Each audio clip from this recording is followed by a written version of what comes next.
Assalamualaikum dan salam sejahtera. Saya Cikgu Syafiee. Jadi hari ini saya akan berkongsi untuk kelas pertama kita. Selamat datang kepada semua tingkatan 3, pelajar tingkatan 3 dalam subjek reka bentuk teknologi. Jadi hari ini kelas pertama kita, saya akan berkongsi apakah keperluan kelas kita pada hari ini. Yang pertama kita akan gunakan buku teks lah. Ini dia buku teks tingkatan 3 reka bentuk teknologi. Ini gambar dia. Jadi harap semua ada. Kalau belum ada tu cepat-cepat pergi ambil kat sekolah ataupun suruh ayah-ayah pergi ambil. Dan seterusnya kita perlukan buku tulis ataupun lembaran kerja lah. Buku tulis kosong boleh guna, yang bergaris tu, dan A4, kertas A4 untuk kita melukis di atas lembaran kerja.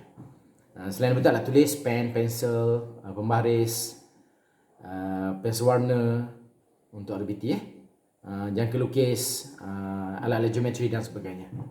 Itu antara keperluan asas reka bentuk dan teknologi. Jadi untuk hari pertama ni, saya nak share tentang kandungan apa yang kita akan belajar pada tingkatan 3 tahun ni, 2021.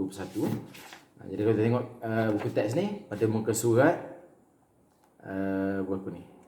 3 Roman. Tengok kandungan. Jadi yang pertama sekali, kandungannya adalah ada 3 bab utama saja. Yang pertama ialah aplikasi teknologi. Bab kedua pembangunan produk, dan juga bab ketiga adalah reka bentuk dalam perniagaan. Okey. Dalam aplikasi teknologi ni, bab pertama dia melibatkan reka bentuk. Reka bentuk mekatronik. Mekatronik adalah gabungan di antara mekanik dan elektronik. Mekanik adalah melibatkan benda-benda yang bergerak, mekanik. Elektronik benda yang melibatkan penggunaan elektrik untuk motor, lampu, suara dan sebagainya. Jadi gabungan kedua-dua alat ni, contohnya mekatronik ialah kereta lah, kereta yang itu yang canggih. Mekatronik contoh yang lain ialah mekanik dan elektronik. Contohnya kereta mainan. Dia melibatkan pergerakan kereta dan juga menggunakan bateri untuk menggerakkan motor ataupun menyalakan lampu. Itu mekatronik. Kebanyakan RC, remote control permainan, remote control kebanyakan adalah mekatronik. Yang pertama untuk bab satu ni, aplikasi teknologi. Saya tulis sikit. Bab pertama, aplikasi. Apa dia aplikasi? Aplikasi ialah penggunaan. Aplikasi teknologi. Aplikasi ialah penggunaan. Menggunakan teknologi dalam kehidupan seharian kita. Menggunakan teknologi dalam kehidupan seharian. Jadi di sini ada 7 subtajuk yang kita akan hadamkan tahun ni. Yang pertama, menyatakan maksud reka bentuk mekatronik. Saya dah hantarkan tadi, mekanik dan elektronik, pergerakan dan juga penggunaan elektrik. Yang kedua, mengenal pasti elemen mekatronik. Apakah unsur-unsur yang terlibat dalam sistem mekatronik itu. Yang ketiga, menerangkan fungsi elemen mekatronik pada produk sedia ada. Jadi kita ambil beberapa contoh. Contoh kereta mainan, kapal terbang control, helikopter dan sebagainya. Kebanyakan mainan lah kita mudah aplikasi sebab benda tu kita pernah menggunakannya dan kita ada pengalaman mengaplikasikan benda tu. Cuma kali ini kita sentuh lebih detail macam mana dia berfungsi, daripada mana sumber tenaga tu ditukarkan kepada tenaga apa. Okay. Yang keempat, menghasilkan gambar rajah blok. Blok diagram, produk mekatronik sedia ada.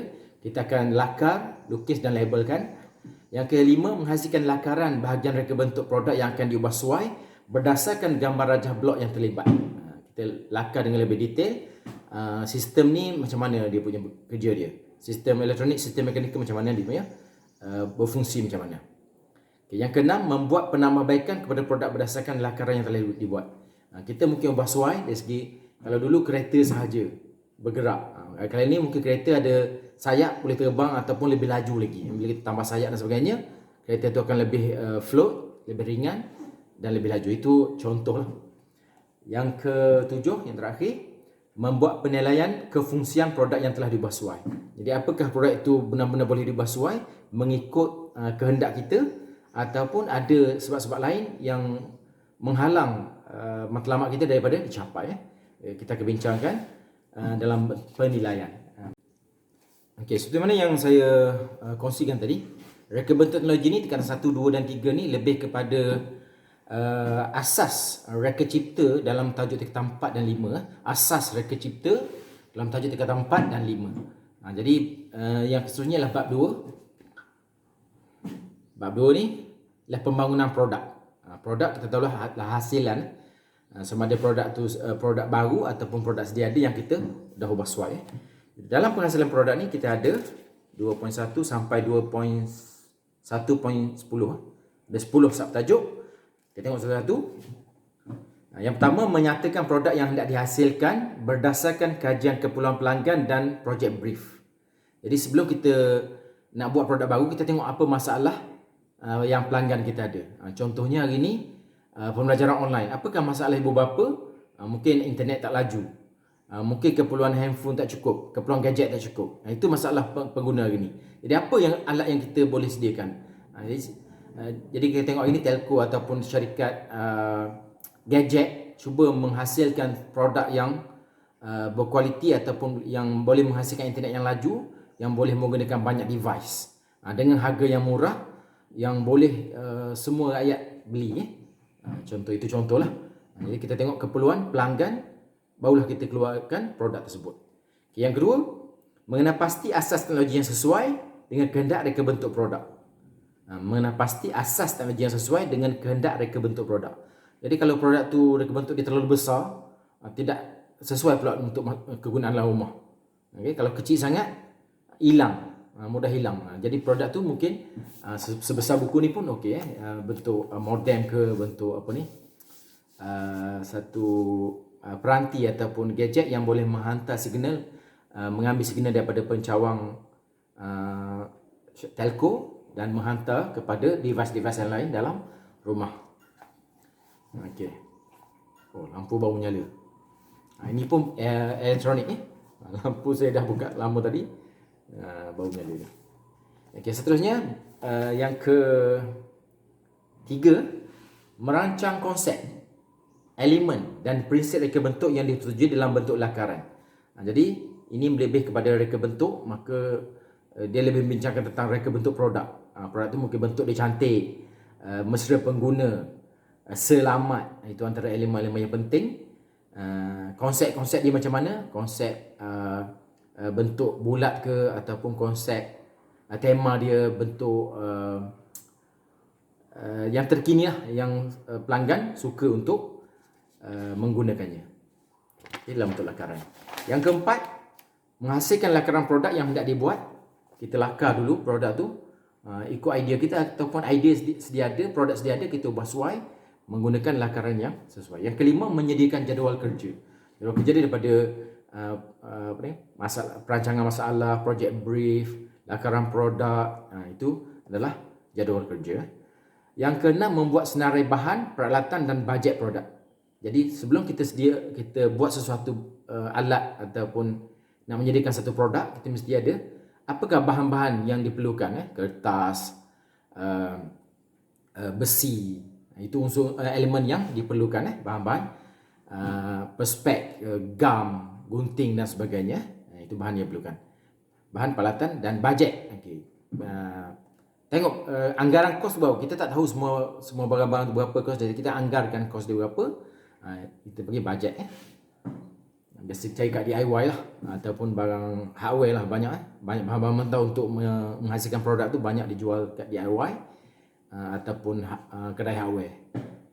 Okay. Yang ketujuh, menghasilkan produk berfungsi atau berfungsi sebahagian. Okay. Kalau kita menghasilkan model produk tu dalam bentuk tidak berfungsi, dia bentuk seketul macam tu je lah. Tapi kalau kita sediakan satu produk atau prototype, biasanya dia berfungsi ataupun berfungsi sebahagian. Contohnya kereta mainan. Okay. Dia boleh bergerak tapi kita tak boleh naik. Itu adalah produk yang berfungsi sebahagian. Okay. Yang ke-8, membuat pengujian dan penilaian kefungsian serta kesesuaian produk. Sebelum kita pasarkan ataupun kita nak keluarkan dengan kuantiti yang lebih banyak, maka kita test dulu produk tu sama ada dia sesuai ataupun dia telah memenuhi kehendak pelanggan kita dari segi fungsi dan juga banyak elemen-elemen keselamatan dan keselesaan yang lain. Yang ke-9, membuat cadangan penambahbaikan produk berdasarkan laporan keputusan ujian. Sekali lagi, membuat cadangan penambahbaikan produk berdasarkan laporan keputusan ujian. Daripada ujian tadi, kita buat penambahbaikan. Mungkin bentuk dia lebih bulat lagi supaya tidak mengalami kecederaan, ataupun tengok result ujian tu macam mana, kita boleh buat penambahbaikan di situ. Dan yang terakhir, yang ke-10, menyediakan dokumentasi. Ini yang paling penting sekali. Jadi dokumentasi ni boleh dalam bentuk lakaran, boleh dalam bentuk carta ahli, carta kerja. Dan yang paling latest hari ni, dokumentasi dalam bentuk video lah. Kalau boleh, kita boleh buat video tu daripada awal produk tu kita beli kat kedai, kita dah buat video apa bahan-bahan yang diperlukan. Kemudian balik kita potong-potong bahan tu pun kita dokumentasi dalam bentuk video. Kemudian kita cantumkan, kita proses membuat tu semua, kita rakam, dan akhirnya produk tu siap dan kita buat ujian dengan video juga. Ini biasa dibuat dalam oleh YouTuber, yang mana dia mendapat view yang banyak lah. Daripada benda tiada, dia adakan dan dia test ujian. Kalau ujian tu berjaya, pun ramai view. Kalau ujian tu gagal, lagi ramai view yang dapat daripada video tersebut. Itu bentuk dokumentasi yang mudah lah. Yang mana kita tak perlu cakap banyak, kita tak perlu tulis laporan banyak. Memadai video yang bercakap untuk kita. Memadai gambar-gambar tu akan bercakap untuk kita. Satu gambar menceritakan 1000 peristiwa, ataupun biar gambar yang berbicara. Satu gambar mengesahkan 1000 cerita. Itu dari segi dokumentasi lah. Bab yang terakhir, bab 3 nanti, kita akan sentuh tentang reka bentuk dalam perniagaan. Jadi kenapa perniagaan? Jadi hari ini memang banyak kerja ataupun pendapatan negara bersumberkan daripada perniagaan. Bukan lagi makan gaji sebagai pilihan utama graduan-graduan universiti. Memang dia nak makan gaji, tapi akhirnya tak dapat makan gaji. Akhirnya dia bekerja sendiri dengan membuat bisnes produk ataupun bisnes servis. Okay, perniagaan ada 2 jenis yang utama. Yang pertama, kita menghasilkan produk ataupun kita jual produk yang sedia ada. Yang kedua, kita jual servis kita. Contohnya Grab, Grab Food, Grab Car, semua tu adalah servis. Mesa rumput, semua tu servis. Kalau produk ni yang jual baju, yang jual makanan, semua tu itu adalah produk. Baik, dalam bab 3 ni kita akan menyentuh 7 sub tajuk reka bentuk dalam perniagaan. Yang pertama, menyatakan maksud pemasaran. Dalam perniagaan, satu bidang yang penting ialah pasaran. Mana kalau tak ada pasaran, produk tu tak laku lah. Pemasaran. Pemasaran kita pasarkan, maknanya ada orang nak beli, ada orang nak guna servis kita. Itu pemasaran. Yang kedua, menerangkan peranan reka bentuk dalam pemasaran. Macam mana reka bentuk pemasaran kita nak buat tu. Pemasaran ada reka bentuk juga. Kita tengok nanti macam mana reka bentuk pemasaran. Mengenai pasti kaedah reka bentuk pengiklanan. Kita buat pengiklanan dalam bentuk flysheet, dalam bentuk audio, dalam bentuk video. Dan sekarang paling viral dalam bentuk video lah. Video viral menerangkan bentuk pengiklanan produk. Yang keempat, memilih kaedah reka bentuk pengiklanan yang sesuai untuk memasarkan produk ini hasilkan. Kita pilih nak bentuk gambar ke, poster ke, kain rentang ke, banner, ataupun billboard dekat tepi highway tu, ataupun dalam bentuk video. Yang mana paling berkesan sebenarnya? Nanti kita tengok. Saya rasa pelajar dah boleh jawab. Yang mana paling berkesan sekali? Audio, visual ataupun video. Gabungan visual dan audio. Yang mana paling berkesan? Mestilah video. Ini kalau kita tengok pun dalam grup WhatsApp kita penuh dengan video-video. Janganlah gambar-gambar ataupun audio-audio. Kebanyakannya adalah video hingga memenuhkan memori dalam telefon kita, gadget kita. Okey. Seterusnya, yang kelima, menganalisis kaedah reka bentuk pengiklanan yang dipilih. Kita analisis dulu. Kalau kita nak pilih bentuk video, bentuk gambar, adakah berkesan? Gambar apa nak guna? Video apa nak guna? Kaedah apa yang kita nak guna? Yang keenam, membuat rumusan kaedah reka bentuk pengiklanan yang sesuai dengan produk. Yang mana kita nak guna, kita rumuskan. Okey, kaedah ni kita nak ambil. Kita buatlah. Yang kedua, menghasilkan reka bentuk pengiklanan. Kita akan hasilkan produk reka bentuk itu dalam bentuk video ataupun gambar. Kita hasilkan. Itu adalah produk yang terakhir untuk pemasaran reka bentuk dalam perniagaan. Okey, jadi itu adalah antara tajuk yang kita akan hadam pada tahun ini. Jadi jangan ke mana-mana, Jangan ke mana-mana, stay tune. Pastikan anda di channel yang betul. Baik, tugasan untuk hari ini ialah pelajar simple je. Pelajar terus sediakan satu buku tulis dan salin semua apakah bentuk kandungan ini. Salin kandungan ni dan cuba faham apakah yang kita akan pelajari sepanjang tahun ni untuk peperiksaan, dan juga hasilnya nanti ialah kita akan dapat hasilkan beberapa produk. Satu produk pun dah okey, cuma kalau kita boleh hasilkan beberapa produk yang mana produk itu boleh menyelesaikan masalah orang lain ataupun masalah kita sendiri, dan kita boleh pasarkan produk tersebut.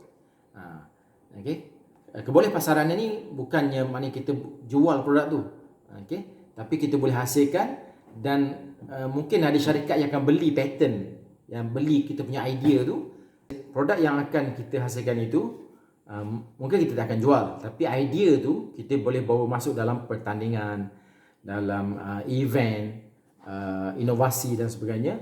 Pertandingan inovasi ni mencipta bahan-bahan baru ataupun inovasi yang mana bahan-bahan yang baru sudah ada, kita ubah suai menjadi lebih baik dan mendapat anugerah, berbagai-bagai anugerah lah. Jadi itu saja untuk hari ini. Ya, tugasan pelajar ini ialah menyalin kandungan yang ada, snap dan postkan PM pada saya. Saya akan follow up melalui WhatsApp ataupun Telegram. Itu saja untuk hari ini. Tonton sampai habis video ni untuk mendapatkan maklumat-maklumat yang tepat, telus dan berkesan. Itu saja. Terima kasih. Assalamualaikum.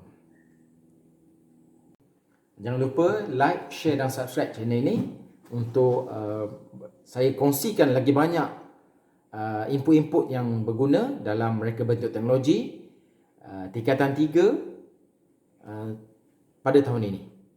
Jadi jangan ke mana-mana, stay tune. Pastikan anda di channel yang betul. Dan kita pun dapat duit lah. Okay, itu satu matlamat yang akan kita bawa untuk RBT ni. Cut.